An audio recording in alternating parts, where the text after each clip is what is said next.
स्वामी जी, आप यम नियम का जिक्र कर रहे थे, बता रहे थे, लेकिन जब से प्रधानमंत्री मोदी ने यम नियम करने के बारे में बताया, उसके बाद से लोगों के अंदर काफी उत्सुकता हो गई। वो जानना चाहते हैं आखिरकार क्या होता है। आपने तो वैसे बता दिया है, लेकिन थोड़ा और विस्तार से समझाइए कि यम नियम होता क्या है, क्यों इसका पालन किया जाता है, और दूसरी बात है कि इसके क्या फायदे होते हैं।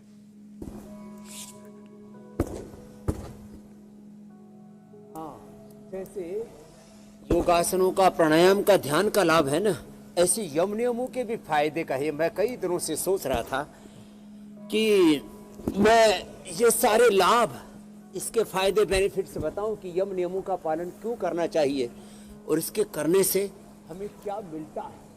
ये आपने एक बहुत जरूरी बात कही। तो देखो, अहिंसा प्रतिष्ठायाम तत्सन्निधौ वैरत्यागः। पहला यम है अहिंसा। अहिंसा का पालन करने से उसकी सन्निधि में जो व्यक्ति या प्राणी रहते हैं उसके प्रति वैर भाव का त्याग कर देते हैं। जैसे राम राज्य में भी वर्णन आता है, गज पंचानन एक साथ रहते हैं, बैर को बिसरा करके। ऐसे सत्य प्रतिष्ठायाम, जैसे सत्य में व्यक्ति प्रतिष्ठित होता है, वैसे वो जो कहता है वो होने लगता है। अहिंसा प्रतिष्ठायाम तत्सन्निधौ वैरत्यागः, और सत्य प्रतिष्ठायाम क्रियाफल आश्रयत्व। जैसा कहता है, इसको वचन सिद्धि भी बोलते हैं। अस्त्रीय प्रतिष्ठायाम सर्वरत्नोपस्थानम। और ये कितनी बड़ी बात है। जो अस्त्रीय का पालन करता, अर्थात सब कुछ भगवान का है, भगवान के लिए है। ये द्युलोक, पृथ्वीलोक, अंतरिक्ष लोक, सारी त्रिलोक की, सारा धन, ये सारी दौलत, ये शोहरत, सारी जमीन जायदाद, सारी संपत्ति प्रभु की है। ऐसा मान करके जो किसी के, दूसरे के धन पर तो अपना अधिकार रखता ही नहीं। सबई भूमि गोपाल की, प्रभु की, सिया रामों में सब जग जानी, जो मान करके किसी के धन के ऊपर नजर नहीं रखता, पराई धन पर, तो उसको कहा अस्त्य प्रतिष्ठायाम सर्वरत्नोपस्थानम। उसको दुनिया की सारी दौलत मिल जाती है। कितनी बड़ी बात है। ब्रह्मचर्य प्रतिष्ठायाम वीर्य लाभ।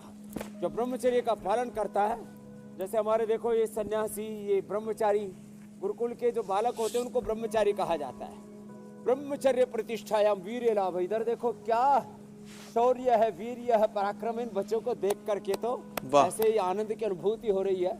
एक के साथ दूसरा, मतलब मॉडर्न के साथ साथ हमारा जो ट्रेडिशनल वीर्य लाभ है और शिक्षा है, दोनों ही बच्चों को मिल रही है स्वामी जी। वैसे स्वामी जी, अच्छा वो आपने यम नियम के बारे में बता दिया। मेरे जो दोस्त हैं वो जिक्र कर रहे थे यम नियम के बारे में। उनको तो लगा कि जो यमराज के नियम है वो यम नियम तो नहीं है।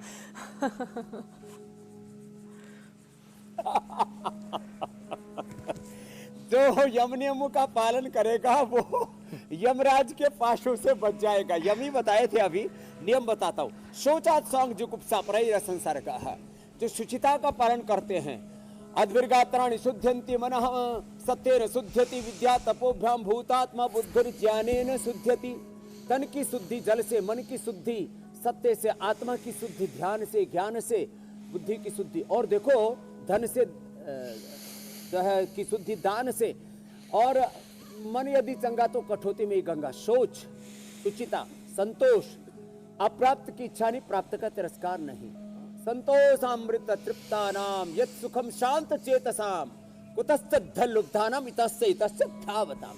जो इधर उधर अटके भटके पड़े हैं उनके लिए संतोष, सोच, संतोष। तप, ना अतपस्यु न योग सिद्ध्यति। शरीर का तप, इंद्रियों का तप, वाणी का तप, सब प्रकार से अपने जीवन को तपाना, तपस्या करना, तप, त्याग, बलिदान, शौर्य, वीरता, पराक्रम, तप, अहिंसा, सत्य, अस्त्य, ब्रह्मचर्य, परिग्रह, यमः, शौच, संतोष, तप, स्वाध्याय, ईश्वर प्रणिधान।